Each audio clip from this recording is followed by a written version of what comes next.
Hello, and welcome to another episode of Book Talks. I'm your host, Connor, and we are here waiting to be joined by our fabulous guest for the day. Hi, Yaffa. Hi, Connor. How are you? Good. Thanks again for having me. Absolutely. You know, it was your one of the inspirations for this series was your Instagram lives that you've done so far. So I thought of you immediately, and I was waiting for the right place to put you, and um, this just was perfect. So thank you so much for joining us. And like I said to everyone watching and everyone who will watch after we're no longer live and who will follow up on our YouTube channel, this is Book Talks, Connor and Story and Song.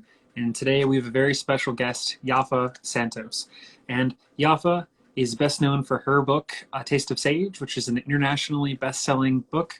It came out this last year, so it was one of the few good things to come out of 2020. And it has made its way far and wide, been translated into several languages, and she was one of the Indie Next Best picks in June, and she's one of our dear, dear friends. So, Yaffa, thanks so much for joining us today. Thank you. Thanks, Connor. I wish I could be there in person, but this is the next best thing. Absolutely. So when we met, you were a guest speaker at the Paz and Associates Bookstore Bootcamp. And for everyone who doesn't know, that's Donna and Mark, the owners and founders of Story and Song. That was their first and still their business, helping people realize their dream of owning independent bookstores.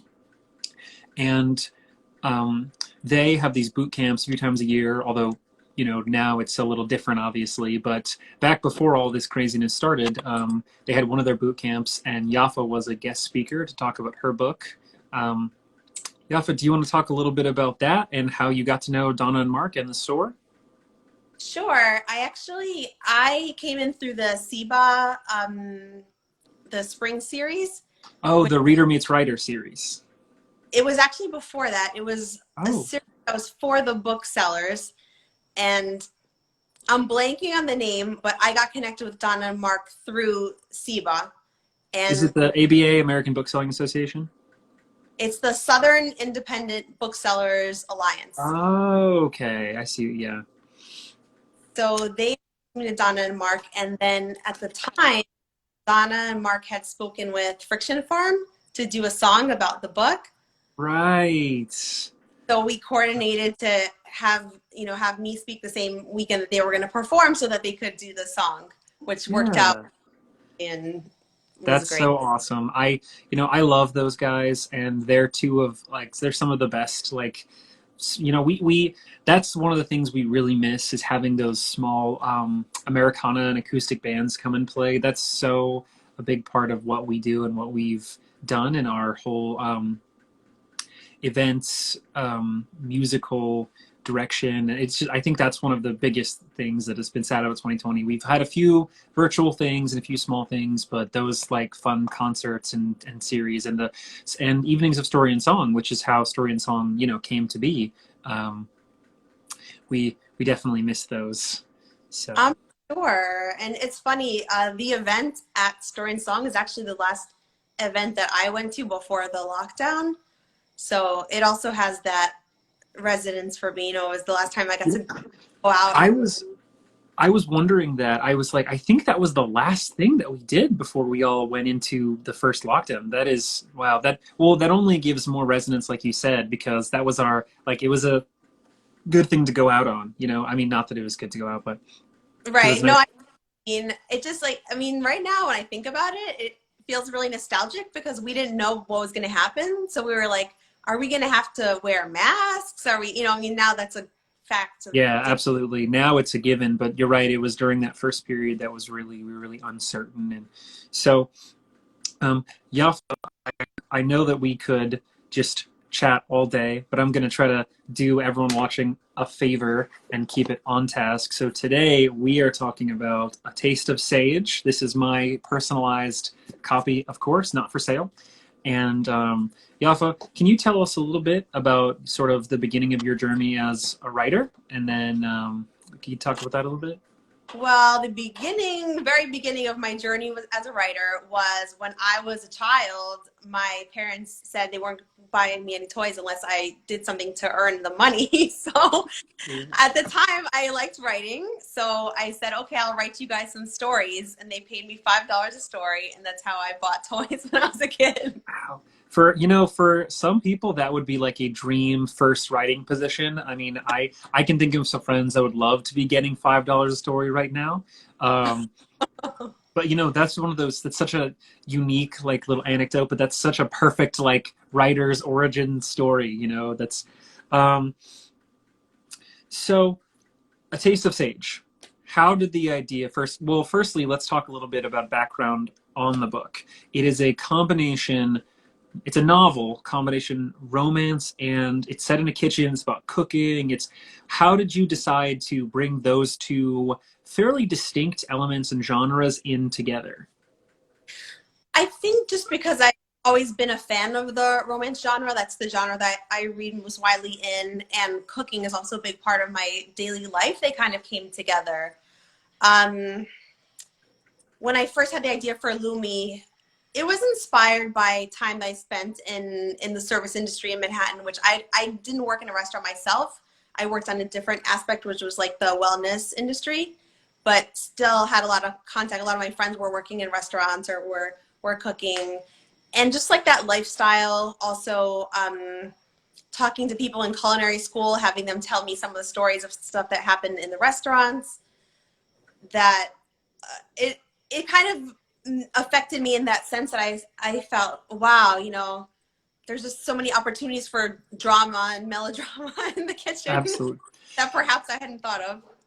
And that connects so strongly with something that our last guest, Whitney Otaka, who wrote her cookbook and is a chef. And so it's I thought those two things, the fact that we had you guys back to back was really great because it's like overlapping two kind of sides. Because you're really on the more literary side because her cookbook is, it's not a novel, obviously, but and she talked so much about how characters and chef personality can be such a huge impact on people moving up in that industry and stuff. And so I thought when you just mentioned melodrama and potential for melodrama, that I was like, oh man, I'm sure Whitney would completely resonate with that.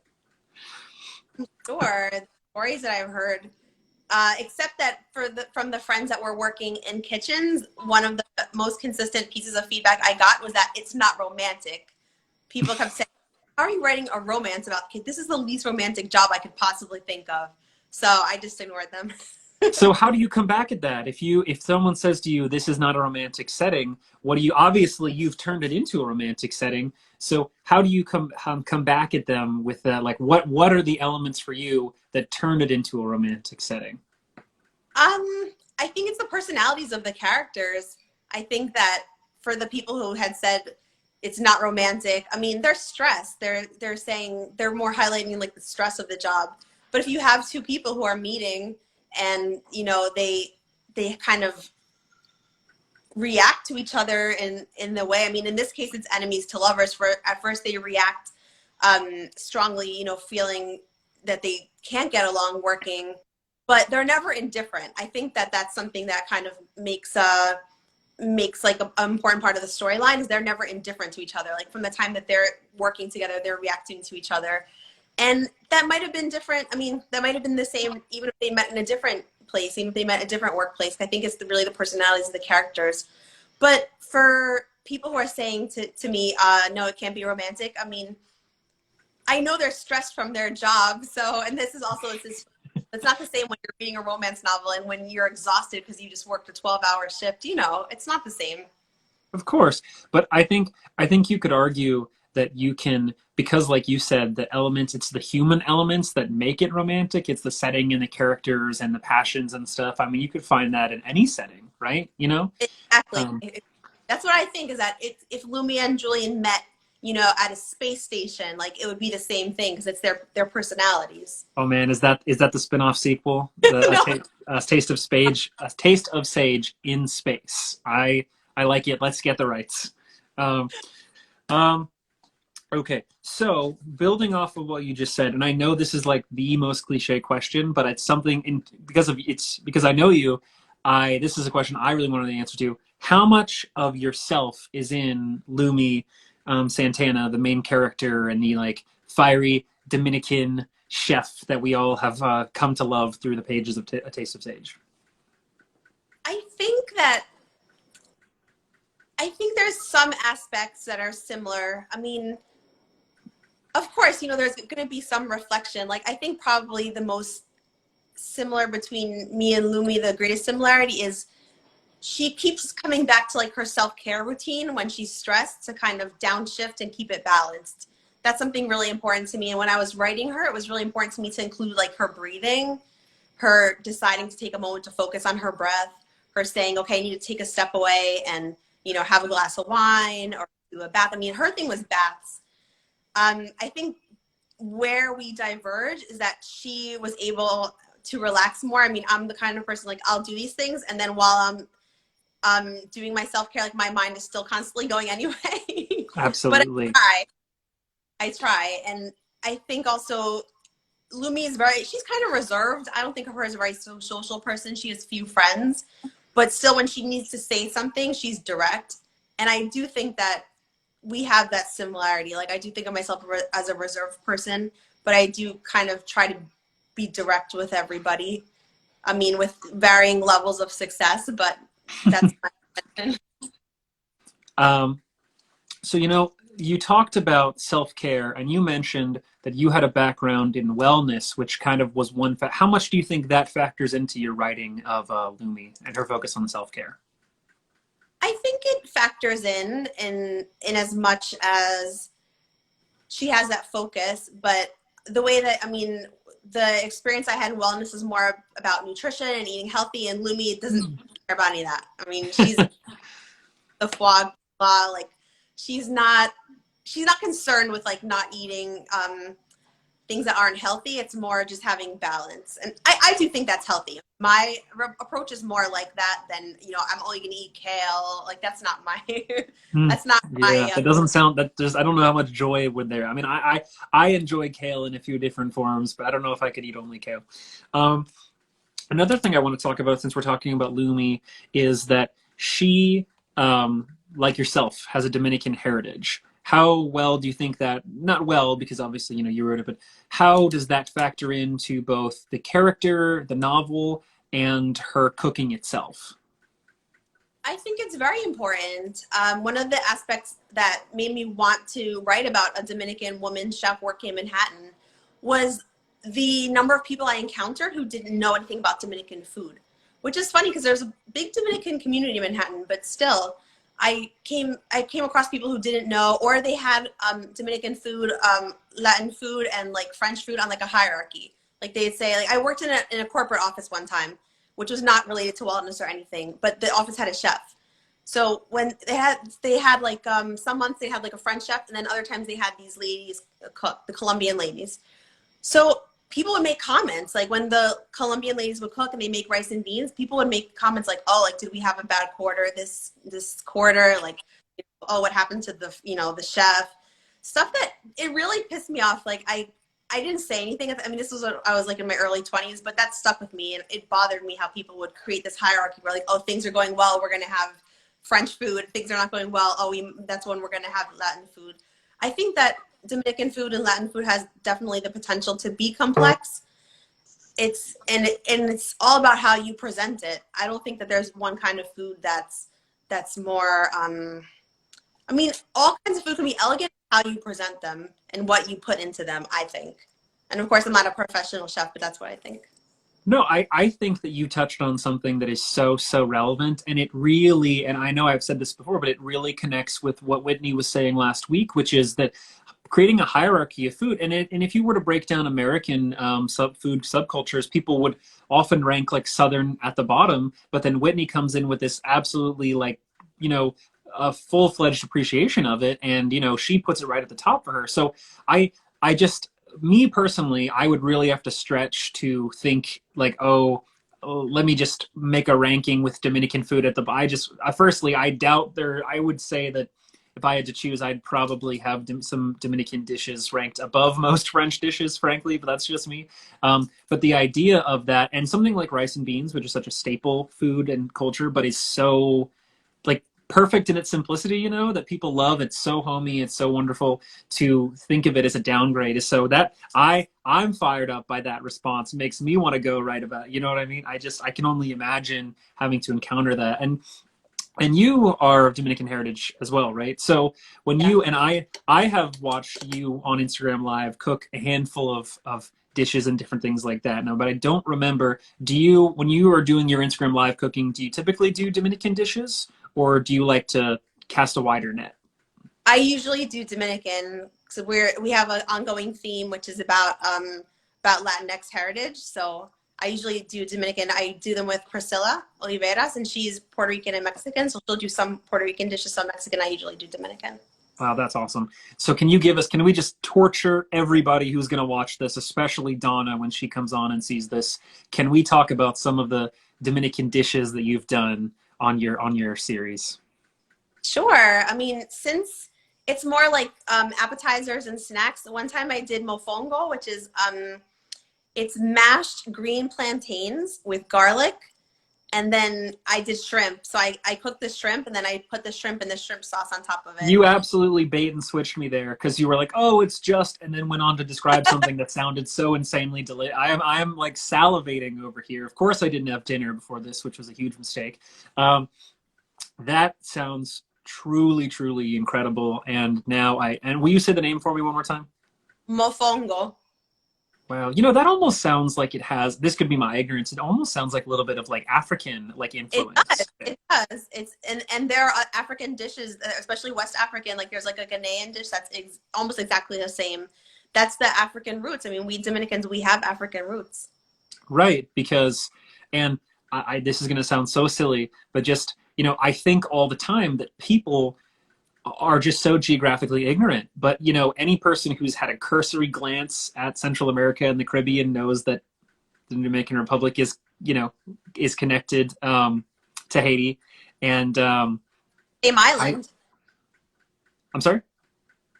You're right. They're on the same island. Right. Yeah. I know. I feel like this, it seems so obvious, but I feel like it's important to like It's say it out not. there because people just do not, they don't think, you know, there are people who probably think the Dominican Republic is landlocked, you know, somewhere in Central America. So it's so important to have those conversations, I think, that feel so obvious, but because people really need sometimes to be reminded. And I love that you right off the bat mentioned a food that led to that kind of little conversation about the connections of African heritage for Dominican people. And I think all of that contributes from strictly from a reader point of view to create such a cool, complex character. But, you know, I'm coming in biased because I want to see you in this character. Like, I want to see you in this character, right? But I'm imagining someone else who reads this and then reads about you, the author. I feel like they're going to be like, oh, I want to, especially, you know, and the name is a little bit of a giveaway too, right?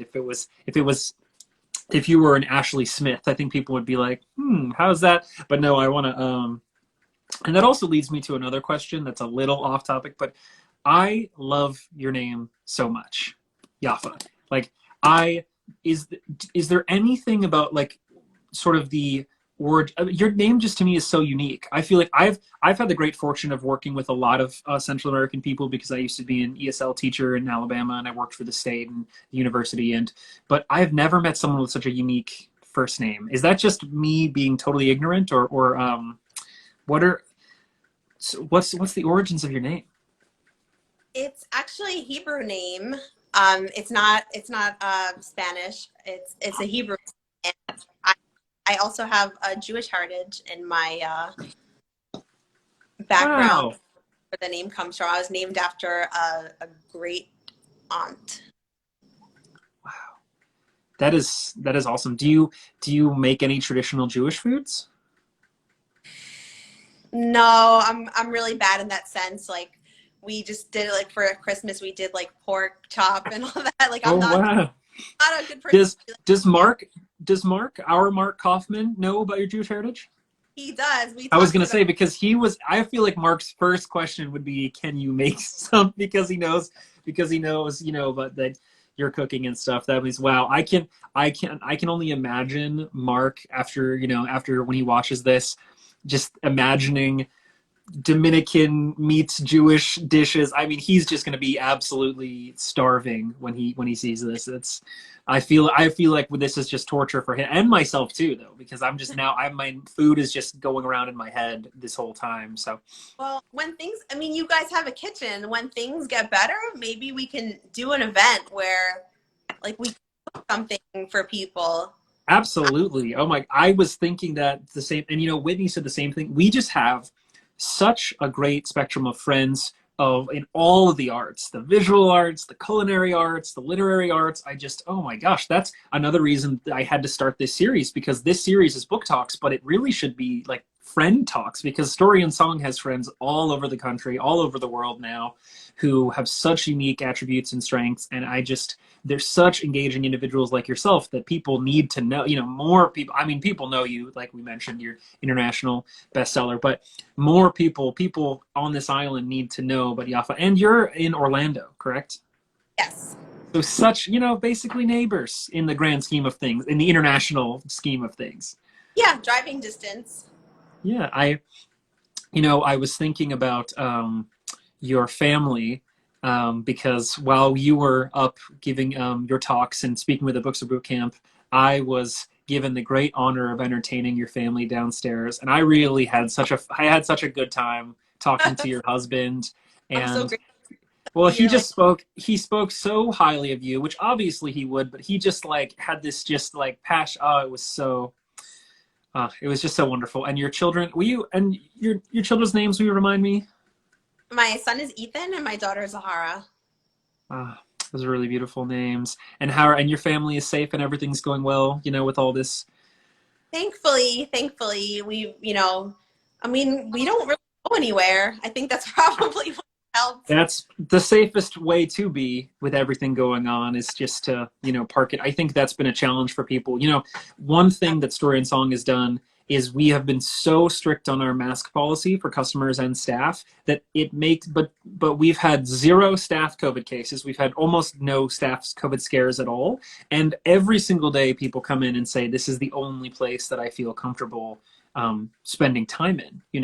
And our big beautiful building has paid off once again, because when we can have people spaced really far apart, we can sit people in every corner of the building, we can have this huge outdoor space. It's been really fortunate because, as you mentioned, our cafe is such a huge part of who we are, and people really, it completes the experience, the bookstore and the cafe and the coffee shop. And so being able to keep all those key elements going during all this has been so important. But it's funny. Starting next week is Restaurant Week. And they're still doing it.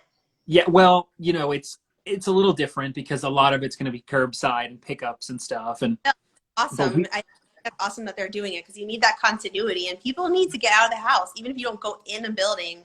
I mean, I've been reading the Story and Song newsletter since this thing started, and I've been really glad to receive it because there's always something hopeful. And I just really like the way that that things are phrased in terms of looking forward, doing the best we can with what we have. Those are all things that absolutely. helped us to get through it, to get through this. And I really appreciate like that outlook. Like, okay, this is the situation. Let's do the best we can with what we have. That's such a key part. And that positive forward thinking energy is so much a big it's so a part of who Donna and Mark are. They have that forward thinking, they have that positivity that keeps all of us going. It's what's really been fueling us. So Yaffa, the sort of one of the last things I want to ask you, and I don't even know if you're allowed to tell me this, but what is next in the grand literary, romance, culinary, international, um, um, what's next for author Yaffa Santos? Well, I have another project that I'm working on. It's about a brand manager for a Starbucks type company, but it's like more like a baking, like a baked goods company. She's also a ciguapa, which is a Dominican mythical creature, and she's charged. Really? Yeah, she's been I'm charged with opening up a rival locale to a small local bakery. And she's also like a punk rock. She's really into 90s punk rock. And so is the owner of the small local bakery, which makes them really different as Dominicans, because that's kind of a music where, or like a lifestyle where people, I mean, I had like a punk rock phase when I was, younger. And the response I constantly got from people like going to those shows and stuff was like, oh, that's so cool that you're here. We don't see people like you a lot.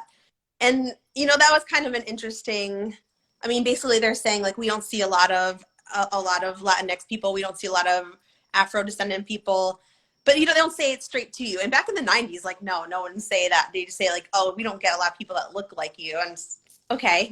And then same thing from your family, you get the response of like, what is this crap? Like they don't think it's music. So it's a lot of people feeling alone, and these two characters like learning to be alone together. But then there's the aspect of she's charged with shutting down his business at the same time that they're learning that they can be themselves together.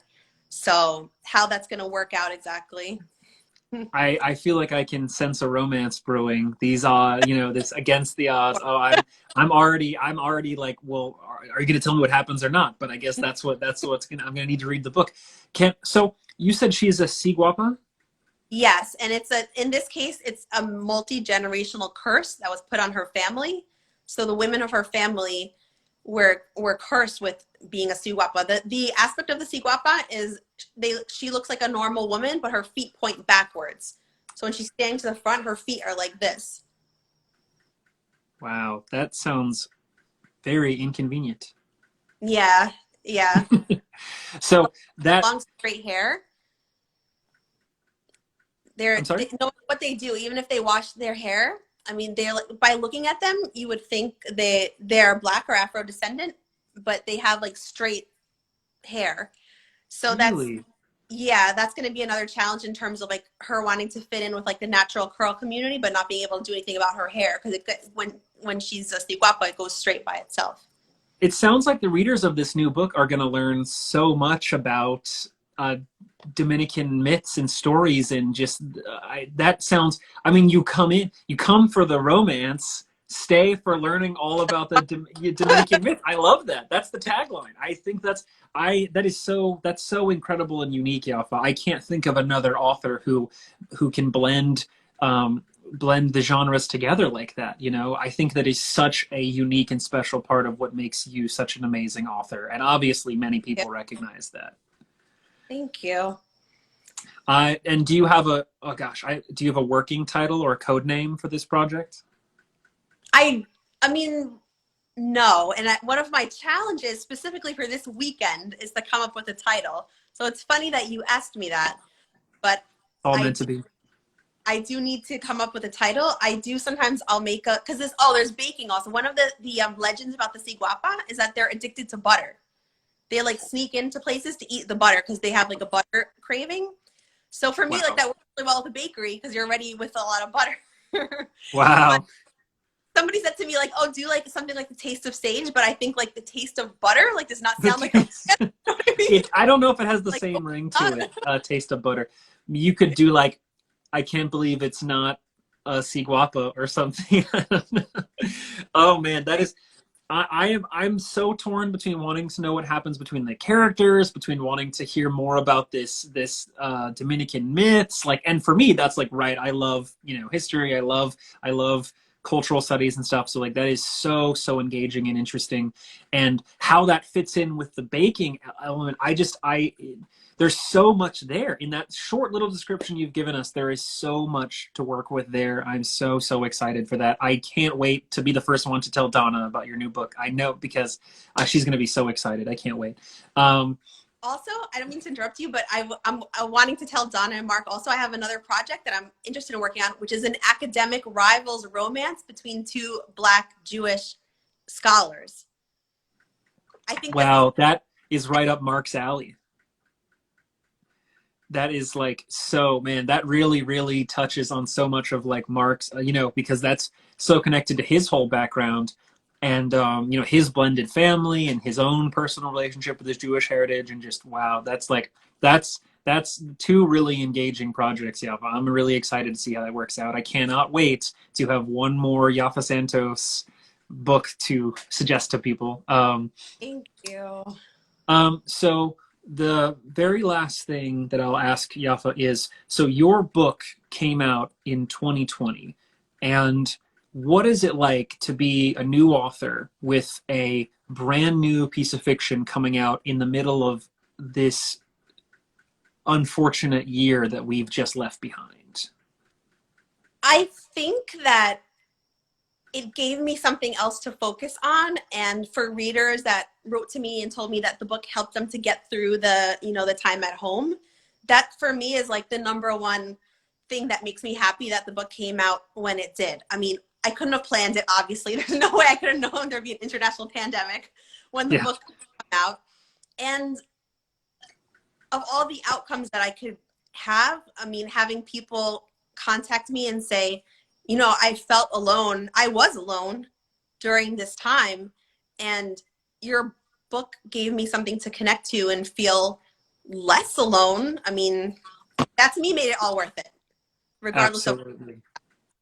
like, to be able to be there for people in that moment and kind of give them something else to think about, or give them something that was a distraction, or because that's some kind of like criticism that I've gotten, right? Is like the book is like fluffy or corny. It's just, You know, I want to have I have one of our best bloggers, and this is I shouldn't have ended with such an engaging question because everything you've saying, I've got a million thoughts. But one of our favorite friends and bloggers, a good friend of mine, Kat, who she's got her blog Books and Bubbles, where she pairs cocktail choosing and wine choosing with books. She's a huge romance fan, and she constantly, we talked on Christmas. We had a nice little Christmas special with her. She talked about how romance, like you said, is such an easy target for critics who want to degrade and denigrate the topic. And when I talk to people who love it like her and people who write it like you, all I'm hearing are engaging stories of human interest, things that people respond to, they connect with.